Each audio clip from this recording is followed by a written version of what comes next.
Aujourd'hui à l'épisode, tout ce que vous voulez savoir sur la Garde d'honneur, ce groupe d'hommes et de femmes exceptionnels qui représentent l'organisation dans les moments importants. Notre invité, Patrick Wan, capitaine au service de sécurité incendie de Montréal et un des membres fondateurs de notre Garde d'honneur.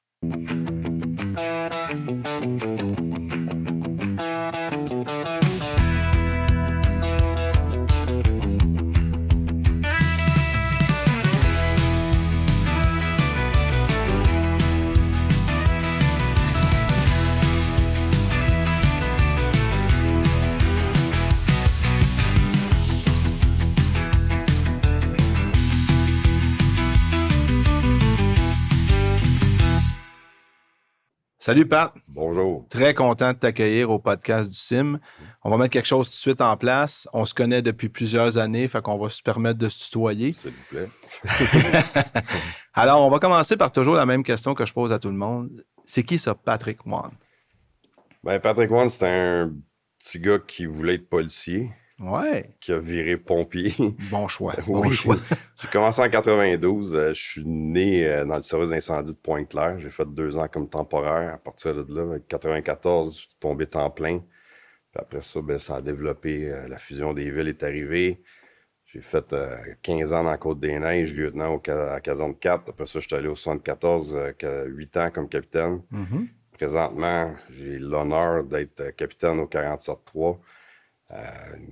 Beaucoup de travail. 47-3, qui est une équipe de groupe de sauvetage Ouais, technique. c'est un groupe de sauvetage technique. Fait que c'est une caserne occupée, une caserne ce qu'on développe incroyable là, comme pompier. Je dirais les 6 dernières années, j'ai développé, je vais dire, complètement un autre côté de moi là, que j'avais pas avant. J'étais peut-être plus d'instinct à cette heure. Je comprends peut-être un petit peu plus certaines affaires. Fait que je suis Parce que content. vous autres, le groupe de sauvetage technique, vous avez aussi toute la notion des structures de bâtiment, tout le kit. Fait que tu vois le feu de façon bien différente. Ouais, puis on y va souvent. Ouais, on trempe beaucoup dedans. Fait que c'est sûr qu'on a pris beaucoup d'expérience. Fait que j'ai des belles années. Je voulais finir ma carrière plus tranquille. Fait que j'ai décidé d'aller au 47.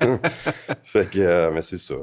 Puis, j'ai été impliqué un peu au CF aussi. J'ai donné des cours là-bas. Je me suis impliqué au niveau des nouveaux officiers. Puis, je pense mon petit bébé que je dis tout le temps, je suis un des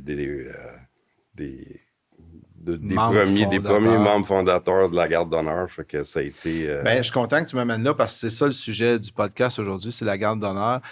La Garde d'honneur on va faire le tour de plusieurs points par rapport à ça. L'objectif, moi, ce que j'aimerais aujourd'hui, c'est que les gens comprennent mieux c'est quoi la Garde d'honneur, comment ça fonctionne, tout le kit. Fait que, on va y aller premièrement, tu sais. La Garde d'honneur, c'est quoi votre rôle? Partons avant ça. L'historique, ça a commencé quand, ça? Ben, il y a toujours eu du monde qui se sont occupés un peu, malheureusement, quand il y a des funérailles civiques, les Martin Corriveau, Mike Hamas, tous ces gars-là qui se sont toujours impliqués au niveau de ces cérémonies-là. Pat Trudel en est un de ceux qui poussait beaucoup dans ces choses-là. Ça existait un petit peu déjà. Malheureusement, le décès de pompier Godefrein a été un peu l'élément déclencheur, je vous dirais, de la garde qui est présente. Il n'y avait pas encore de garde là.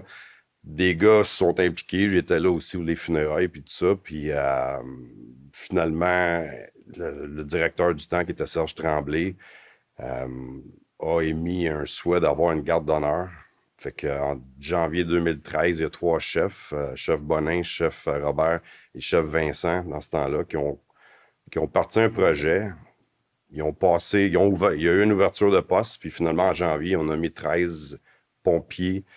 Ben, la garde, c'est tout le CIM. C'est pas juste pompiers. On parle du centre de formation, pas de centre de formation, mais du CCSI. Centre de communication. On a la prévention qui est là. Il y a les pompiers, naturellement.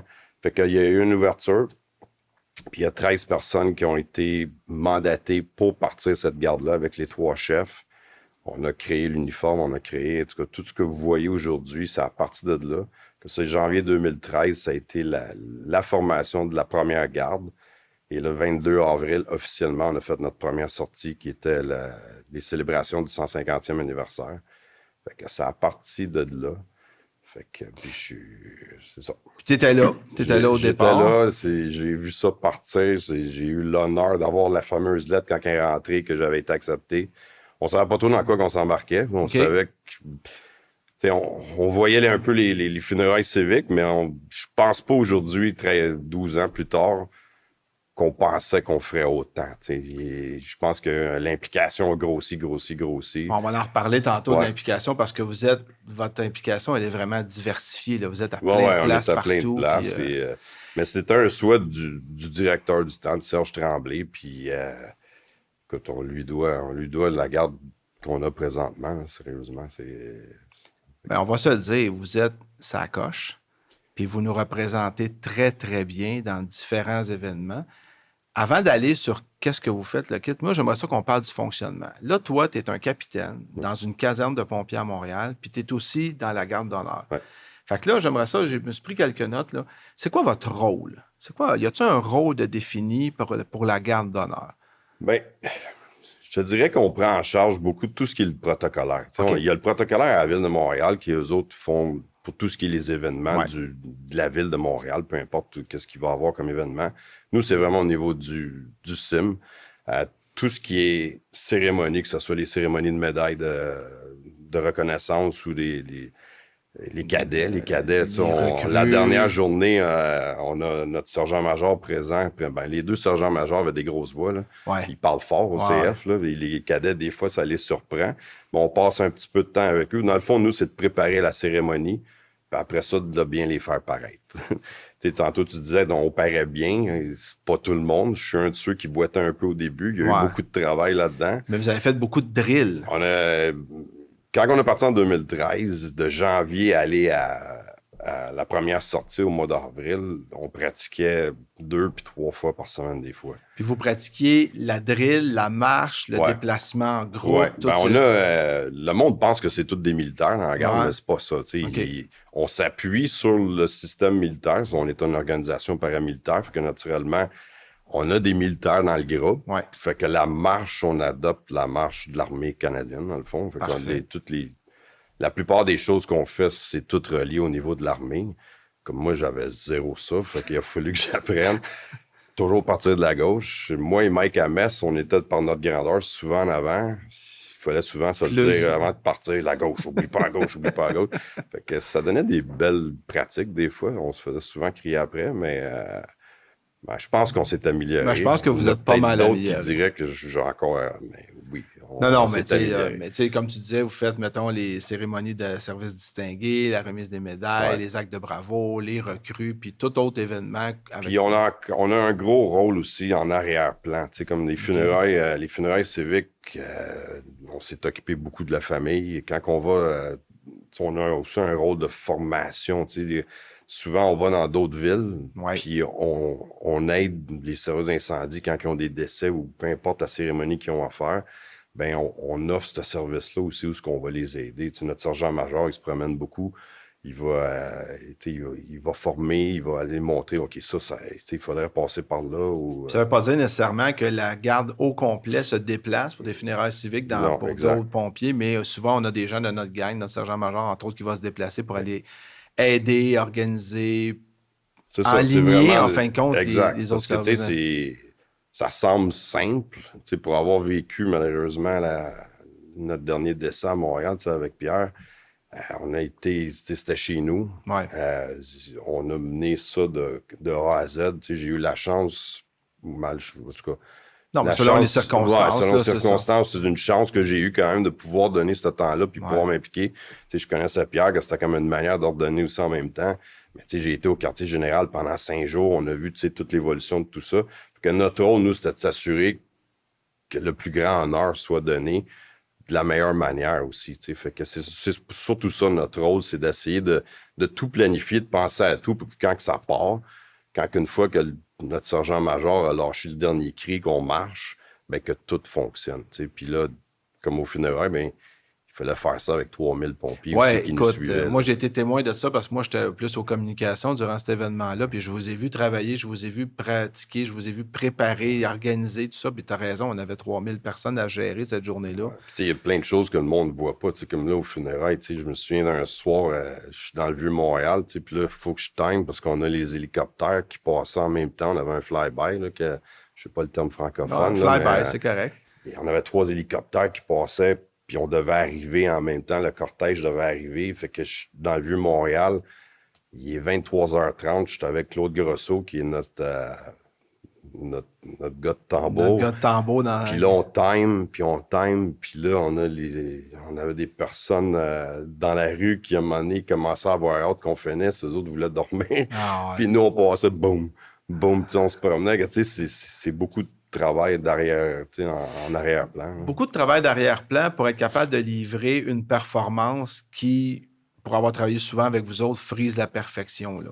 Parce qu'il y a un décorum... Ça paraît quand une garde d'honneur fait une erreur, on le voit tout de suite. Hein. Mais...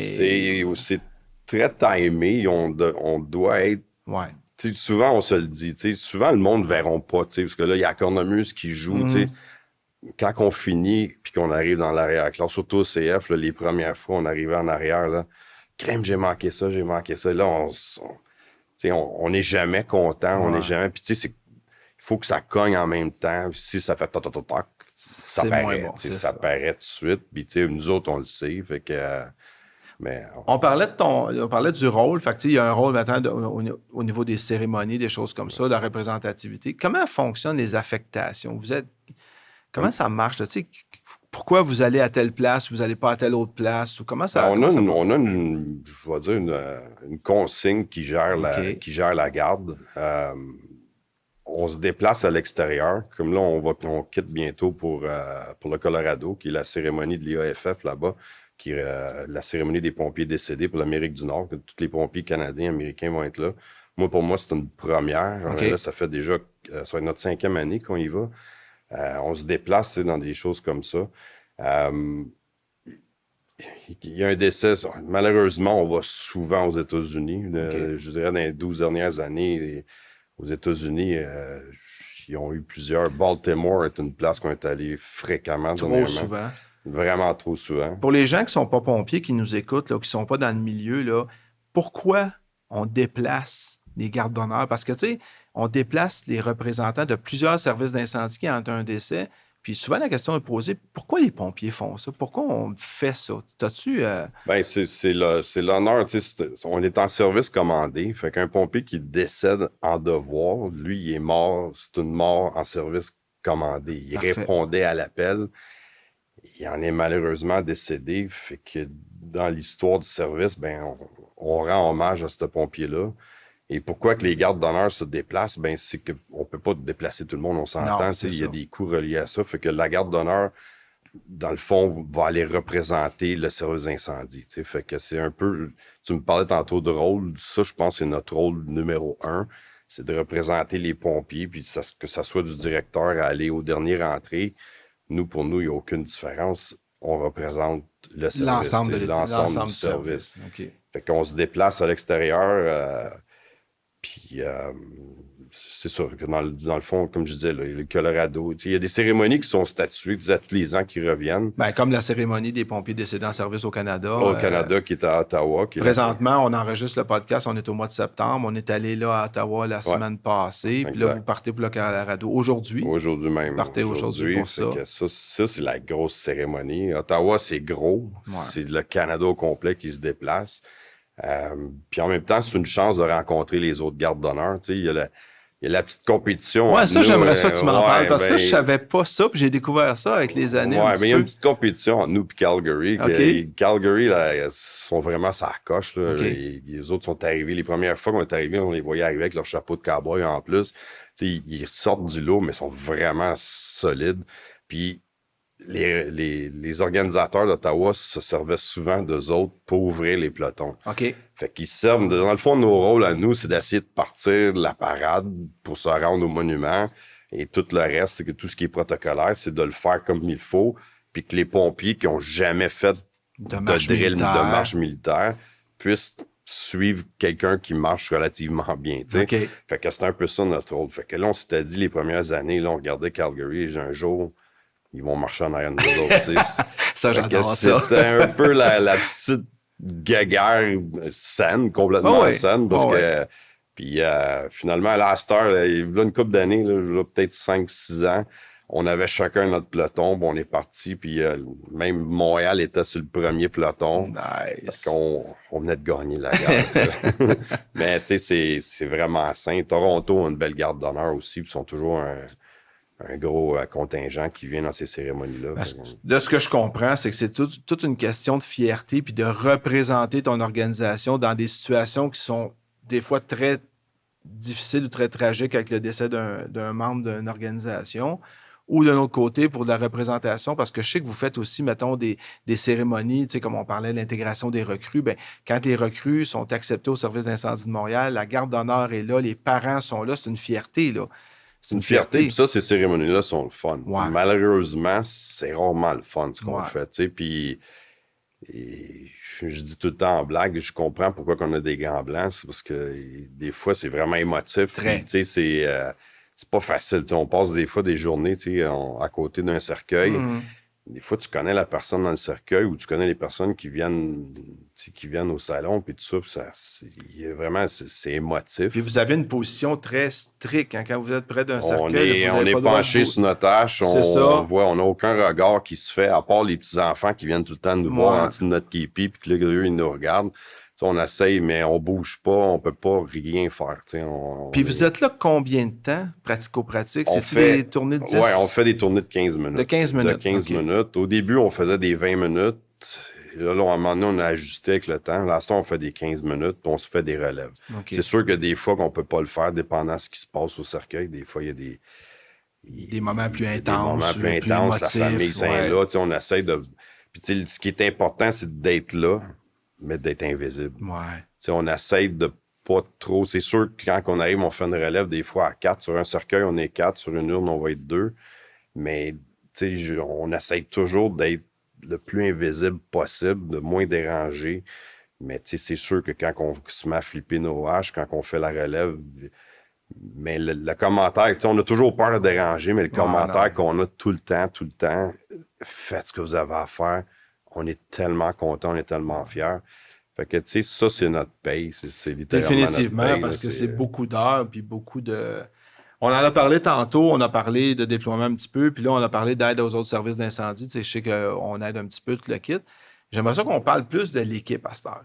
Là, toi, tu es capitaine dans une caserne, tu fais partie de la garde d'honneur. Tu as parlé un peu tantôt qu'il y a des gens du centre de communication, qu'il y avait des gens en prévention. Là, présentement, au moment où on se parle, vous êtes combien dans la garde d'honneur? Puis elle est composée de... Qui est là-dedans? Là? Bon, on a été jusqu'à 30. OK. Là, présentement, on est 23. OK. Puis, dans le fond, je suis capitaine, mais sur la garde d'honneur, j'ai aucun titre. Je suis un garde d'honneur. OK. C'est marqué mon nom, garde d'honneur. J'ai 0 titre dans la garde.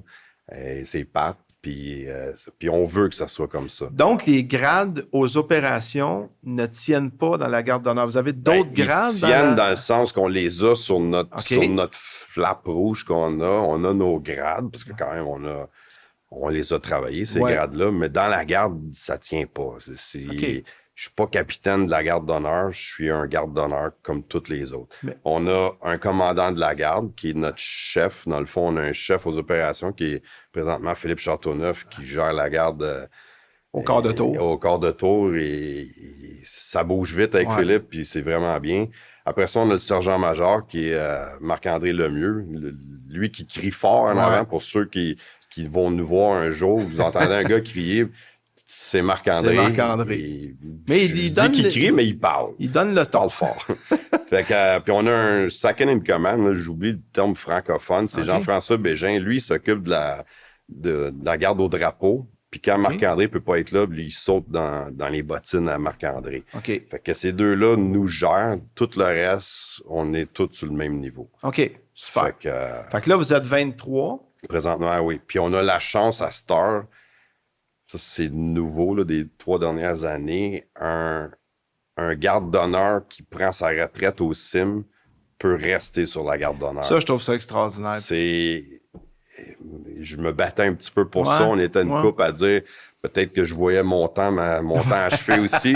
Puis je veux pas lâcher ça parce que je me dis...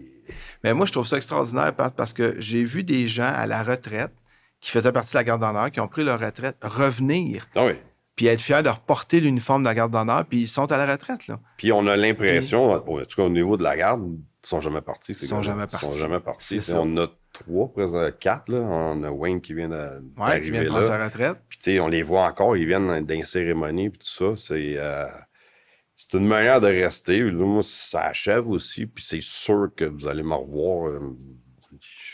On espère. C'est notre bébé, puis je lâcherai pas ça. C'est une manière de rester impliqué aussi dans quelque chose qu'on a parti. Vous êtes 23, vous avez commencé en 2013, je me rappelle bien quand tu as mentionné ça.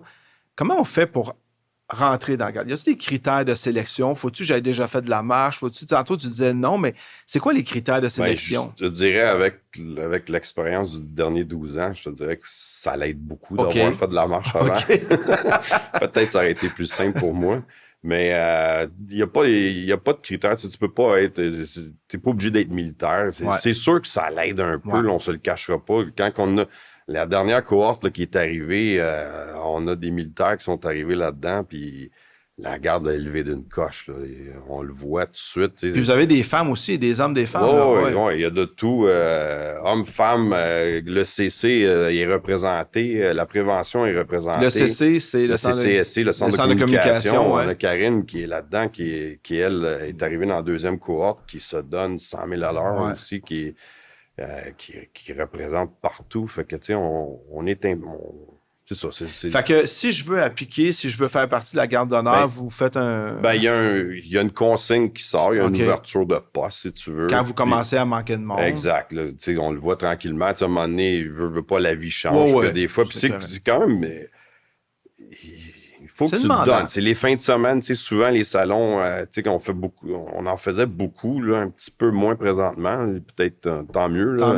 Tant mieux, mais il y a un temps là, parce que c'était un après l'autre, c'était quasiment à chaque fin de semaine. Vendredi, samedi, dimanche, on les passait au salon tout le temps. Fait que les jeunes parents, c'est peut-être plus dur aussi de donner tout le temps. Moi, là, mes enfants sont grands, puis fait que je peux donner ce temps-là. Ça demande du temps. Mais il y a une consigne qui ouvre, puis après ça, naturellement, il faut que tu ailles patte blanche. Il faut que tu ailles zéro.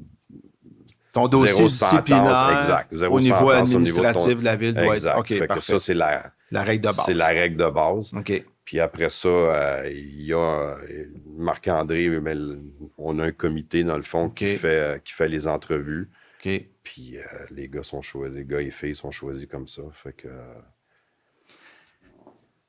je t'amène sur un autre sujet, rapidos, là, mais vous faites aussi une campagne de financement pour Enfants Soleil, si je me rappelle bien. Ça vient de Jean-François Bégin, notre second in command. Il est arrivé avec cette idée-là. Là, ça fait 4 ans qu'on le fait. Fait qu'on organise un lave-auto de la garde d'honneur. Puis on est rendu à... Je m'étais dit cette année, c'était pas être ma dernière année. J'ai dit si on pogne le 50 000, mais on est arrivé un petit peu short cette année. La température a vraiment joué contre nous. On était sur le bord quasiment d'avoir de la neige là, ce matin-là. Puis, en tout cas, le site, il y avait un petit problème de logistique avec le site. Fait qu'on n'a pas eu un aussi bon. Mais en 4 ans, on n'est pas loin du 50 000 déjà de ramasser. Là, fait que, et vous avez influencé la garde d'honneur de Longueuil. On les a pas influencés, on les a forcés. Oh, ça, j'adore ça. On les a forcés. Nous puis Longueuil. Longueuil, c'est comme nos petits frères, là, sérieusement. Eux, ils ont parti la garde d'honneur, sont venus au CF voir nos pratiques. Ils se sont vraiment accotés avec nous, puis on les a pris. Puis en tout cas, il y a eu... belle collaboration. Oui, vraiment. Puis même sur leur badge, leur écusson de la garde, ils nous ont mis un petit quelque chose qui représente la garde de Montréal, là, un clin d'œil. T'es sérieux? C'est, en tout cas, sérieusement, quand ils nous ont présenté, c'est... Puis on est tout le temps un petit peu en train de se picosser comme des bons pompiers, on est capable de faire. Fait que la deuxième édition du Lave-Auto, on a lancé l'idée, dans le fond, un défi à Longueuil d'essayer de battre Montréal. Fait que là, c'est ça. Fait que là, ils ont embarqué volontairement. Puis cette année, ils sont venus proches. On va dire qu'ils sont venus proches. Ils nous ont peut-être dépassé un petit peu. Mais en tout cas, ils travaillent fort, les gars de Longueuil. L'objectif, c'est de dire qu'au final, il y a de l'argent à s'en avoir même place. Oui, puis l'année passée, parce que la présentation du chèque se fait toujours à Québec. Oui. Puis l'année passée, les 2 gardes d'honneur en même temps à remettre le chèque. Durant le Téléthon. Les 2 gardes d'honneur côte à côte. Fait que, tu sais, c'était une petite rivalité qui est juste saine, puis en bout de ligne, là, on était toute la gang là. Fait que, Ça, c'est hot. ouais, c'est vraiment bien. Ça, À Ottawa encore, on était là, puis côte à côte. Québec aussi se colle beaucoup. On est souvent ensemble cette année. Là, on est les gardes d'honneur francophones. Ouais. Ça marque l'imaginaire. En 2013, j'étais allé encore là, je dis la chance, mais il y a quand même eu un décès. Là. Il y a eu 4 décès à Houston. Puis je suis parti là-bas avec un autre garde d'honneur. Puis le français sur notre écusson jetait le monde par terre. Et, pour les Américains, on vient de loin. Hein? On vient de très loin. Ouais. Puis c'est incroyable. C'est fou la barrière de langue, hein, qu'est-ce que ça peut vraiment. faire. Puis je me souviens, on était dans un restaurant, à un moment donné, là, on était en train de se prendre notre lunch, puis on avait Puis le monde venait nous voir, nous remercier d'avoir parcouru la planète pour moi. C'est ça. Ça marque l'imaginaire d'être ailleurs. Là, fait que... J'aimerais ça qu'on parle un petit peu aussi du protocole comme tel. À toutes les fois que vous sortez ou à toutes les fois que vous faites une activité, il y a une cornemuse. Ouais. Pourquoi? Je me fais poser la question, pourquoi il y a une cornemuse? Pourquoi? C'est-tu à cause comme je disais tantôt, c'est paramilitaire. Ouais. Fait que, dans le fond, les cornemuses viennent un peu de la maladie de la patate. En Irlande, quand il y a eu la fameuse famine puis tout ça, il y a eu l'immigration qui s'est faite. Beaucoup d'Irlandais sont ramassés aux États-Unis, naturellement. Okay. Et c'est en particulier... Les Irlandais, policiers, pompiers, très forts dans ce temps-là. Fait qu'ils ont amené le côté celtique de la cornemuse. Okay. Et là, ils ont incorporé ça. Quand un pompier ou un policier mourait, puis qui était irlandais, il faisait jouer les cornemuses. Ça l'a évolué. Ça l'a traversé le côté celtique et c'est devenu une tradition au service. Maintenant, ce qu'on entend, c'est les cornemuses écossaises. Puis ça, il a fallu que je le justifie avec notre rockstar, comme moi j'appelle, qui est Stéphane Morin. C'est les cornemuses écossaises. Pourquoi les cornemuses écossaises à cette heure? Parce qu'ils jouent juste plus fort. Fait que la cornemuse irlandaise jouait un son différent. Fait qu'à cette heure, c'est pour ça que... Puis Stéphane Morin, tu l'appelles ta rockstar, mais c'est vraiment quelqu'un, c'est un spécialiste. Là. Lui, il est dans les Black Watch. C'est un spécialiste. Écoute, tu te souviens sûrement, à petite école, tu jouais de la flûte. C'est rien comparé à ce que lui fait. Là, je le vois monter son affaire. Puis, je l'appelle la rockstar parce que c'est toujours eux autres qui ouvrent les cortèges. Quand la cornemuse part, nous autres en arrière, on se met à shaker. Puis là, on sait qu'on va commencer. Puis on marche au pas de la cornemuse. Puis on remarquera derrière qui marche. Ils n'ont aucune idée que ces gars-là, ils marchent. Là. Ils jouent leur instrument, ils marchent tous sur le pas, pareil. Tout le temps. Ils sont tout le temps relax. C'est incroyable de voir ça aller. Moi, quand j'étais jeune, je disais que je voulais être policier. Mon père était policier, puis il nous amenait voir le changement de la garde à Kingston. On allait à Québec voir ça. Moi, les cornemuses, puis en 2013, quand on a eu le 150e, on a fait la fameuse parade là, des véhicules antiques là, à Montréal. Puis je me souviens, quand les cornemuses ont parti, je voyais encore le petit gars qui entendait ce son-là. Écoute, je shakeais de même. Je tenais le drapeau du Québec, puis la peau me shakeait dans les mains, mais c'est ça. Fait que ça vient de ce côté-là celtique, puis c'est eux qui mènent la parade. Le tambour et le snare qu'on entend, que Claude Grosso joue, ça, c'est pour nous aider à maintenir le pas. À garder le pas. Fait que ça l'aide beaucoup, je te dirais, les cadets. Les recrues, quand ils rentrent au CF, suivez le pas. Ça les aide beaucoup, ça, à cette heure. La cornemuse, c'est une chose. L'uniforme, on en a parlé un petit peu. C'est un uniforme qui n'est pas l'uniforme du service d'incendie. C'est un uniforme spécifique à la garde d'honneur. Qui a été monté par nous. Qui a été monté par vous. Le chef Bonin, qui a fait un travail incroyable là, pour monter cette garde-là, nous amenait des choses, puis il nous a laissé choisir chaque étape de la garde. Nice. Fait que c'est un uniforme unique au CIM. C'est fait sur mesure. Les grades qu'on a sur nos... j'appelais ça les flaps. Là, sur les épaulettes. Les épaulettes rouges, c'est les anciens grades qu'il y avait dans le temps. Fait que, tu sais, c'est... Fait qu'il n'y a rien qui a été fait à peu près, là. Non, ça a été beaucoup de travail, beaucoup d'ostination. Oui, sûrement. on voulait... Puis là, à cette heure, on le voit, Longueuil, leur uniforme ressemble beaucoup. Ouais. Il y a d'autres services que je vous dirais que c'est quasiment identique à nous. Fait qu'au Québec, on a lancé un peu je dirais pas la mode, mais les services ont suivi. Le modèle. C'est ça, le modèle. Là. Puis là, ceux qui nous voient sur YouTube présentement, ils voient que tu n'as pas ton uniforme de garde d'honneur. Non, là, je tombe. Ce que nous, on appelle en bleu. En bleu, le parfait. bleu, ça, c'est l'uniforme de transport. Okay. Quand on se présente sur les sites, les pratiques, on est habillé. C'est l'uniforme parce que tu as un écusson de ta garde d'honneur. Exact. Okay. Puis on a les épaulettes de la garde. Présentement, je suis en bleu de la garde. Puis quand on se change, on appelle ça en rouge. Fait que le bleu et les rouges. Puis maintenant, là, vous allez voir, l'uniforme se transforme encore un petit peu. C'est que là, l'écusson de la Ville de Montréal, le contour, il y a 2 contours à Montréal. Il y a le contour or pour l'état-major et argent pour les pompiers. Ouais. Là, maintenant, la garde va être rouge. Fait que tout le monde sur la garde va être pareil. Peu importe ton rôle au service d'incendie, que tu sois membre de l'état-major ou pas, tu vas être un membre de la garde d'honneur. Exact. Neutralité totale. Super. Ouais. Un autre élément que je veux absolument parler, parce que c'est un petit peu méconnu, les drapeaux consacrés. Ouais. On a au centre de formation une armoire dans laquelle il y a 2 drapeaux qui sont là, qu'on appelle les drapeaux consacrés. Es-tu capable de nous expliquer un petit peu, c'est quoi l'historique, pourquoi ça existe, pourquoi c'est important pour la garde d'honneur? Bien, encore là, je l'ai dit tantôt, on est une organisation paramilitaire. Dans l'armée, le drapeau représente l'honneur du peloton. Ça représente l'unité du peloton. On voulait un petit peu se rallier à ça. Dans le fond, la garde, comme je disais tantôt, on représente du 101 à aller au dernier rentré. Le 101 étant le directeur au dernier recrue. On voulait représenter une unité. Fait qu'on a eu la chance en 2015 de faire consacrer nos drapeaux par le lieutenant-gouverneur qui était M. Doyon dans ce temps-là. Ça veut dire quoi, consacrer les drapeaux? Bien, c'est vraiment... les reconnaître au niveau... non seulement sont reconnus maintenant au service, c'est qu'ils sont protégés. Fait que à toutes les fois qu'ils sortent, là, vous voyez les 3 personnes en arrière avec des haches. Les 2 personnes, c'est pas juste pour le look. C'est traditionnellement, on protège nos drapeaux. On ose espérer qu'on n'aura jamais à protéger vraiment nos drapeaux avec nos haches, mais c'est ce que ça représente. Fait qu'on a une garde au drapeau qui protège nos drapeaux consacrés. C'est pour ça que quand vous vous déplacez, mettons les 3 drapeaux... Oui, on a notre second in command qui est Jean-François Bégin. On a le drapeau de la Ville de Montréal et le drapeau du CIM.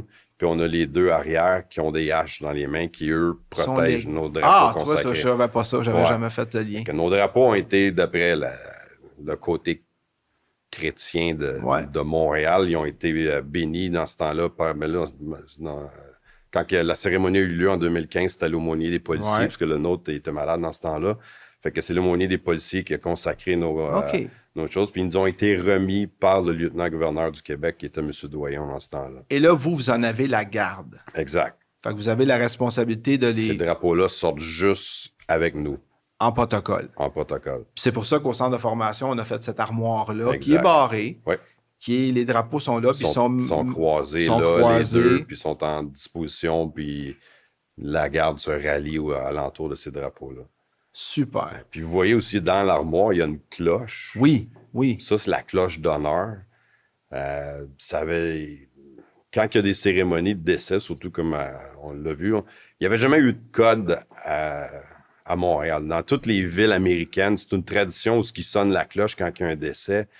Puis à Montréal, ça n'avait jamais été fait. Lors du 150e anniversaire, on a pris la cloche du 100e anniversaire qui était gardée par les Buffalo, les pompiers auxiliaires. Fait qu'on leur a volé pour la cérémonie. Steve Garnett nous l'a prêté. Puis on a sonné pour la première fois un code d'honneur. Puis là, on ne sait pas trop sur quoi s'enligner. Tu sais, il y a des villes qui vont faire 5-5-5. Ils vont donner 5 coups de cloche, ils l'arrêtent, 5 coups de cloche. Ça, c'est leur code d'honneur. À Montréal, on ne savait pas. Puis une journée, on était dans une funéraille, puis on était en brainstorm pour essayer de trouver un code. Puis c'est Martin Galarneau, qui est maintenant retraité de Montréal, qui est arrivé. Il dit « Pourquoi qu'on ne ferait pas 1-4-3? » On a 143 pompiers qui sont décédés à Montréal. Fait qu'on a décidé d'aller faire le code 1-4-3. Wow. Fait que j'ai eu l'honneur de la sonner pour la première fois au lancement du 150e anniversaire. J'ai jamais tremblé autant à donner des coups de cloche. Je voulais tellement pas me tromper, tu sais. C'est pas compliqué, 1-4-3. Malheureusement, le code d'honneur est évolutif. Ouais. Là, on est maintenant rendu à 144. On a modifié le code d'honneur pour Pierre Lacroix. Ouais. Fait que quand vous entendez la cloche, ben ça représente les pompiers décédés en devoir à Montréal. Fait que, tu sais, tout est... On essaie de rattacher tout le temps à l'histoire du service. Puis, Ben, ce que je m'aperçois, c'est que il y a tout dans la garde d'honneur est fait en fonction qu'il y a une raison pour laquelle les choses sont faites. L'uniforme, le code, le déplacement des drapeaux, les drapeaux consacrés, la cornemuse. Écoute, Pat, le temps passe super vite, là, mais je veux juste te remercier parce que je pense qu'on a fait un mot, t'as dit, bon topo de ce qu'est la garde d'honneur puis de comment vous nous représentez de façon exemplaire. Moi, je vous ai vu à plusieurs événements. Ben, t'es la voix officielle. Oui, des fois, je suis la voix officielle aussi. Mais vous êtes vraiment... Ce qui est bien, c'est que ça vient mettre une image très, très, très positive sur tout le travail qui est fait par les pompiers et les pompières. Puis, tu sais, quand vous nous représentez, ben c'est, comme tu disais tantôt, c'est le service d'incendie de Montréal qui se déplace, représenté par vous autres. Écoute, je te remercie énormément. Ça a été une belle demi-heure passée avec toi. Puis, je pense que les gens comprennent mieux maintenant c'est quoi la garde d'honneur. Merci beaucoup. Ben, merci à toi. Merci à tout le monde. Puis, bonne fin de journée à un prochain épisode.